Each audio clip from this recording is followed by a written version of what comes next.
तर रामटेकच्या गडावरती भगवा फडकवणार, विजय महायुतीचा होणार असं राजू पारवे यांनी म्हटलेलं आहे। काँग्रेसला खऱ्या कार्यकर्त्याची जाण नाही असं देखील राजू पारवे यांनी म्हटलंय।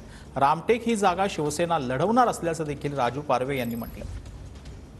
अधिकृतरित्या आज तुम्ही शिवसेनेत प्रवेश केलेला आहे, काँग्रेस सोडली, सगळ्यात पहिले विचारणार आहे की काँग्रेस सोडल्याचं नेमकं कारण काय होतं?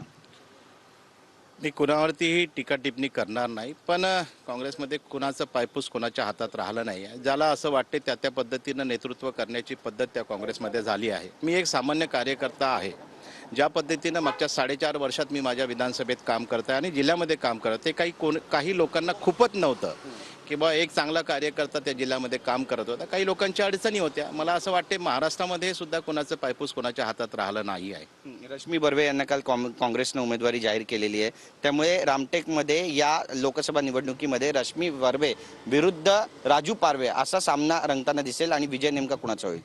विजय नक्की रामटेकच्या गडावर यावेळेस नक्कीच भगवा फडकवला जाईल आणि महायुतीचा विजय होईल। तुम्हाला सांगण्यात आलेलं आहे की ही लोकसभेची जागा तुम्हीच लढवायची आहे आणि अधिकृतरित्या पक्षाकडून याची घोषणा कधीपर्यंत होणार आहे?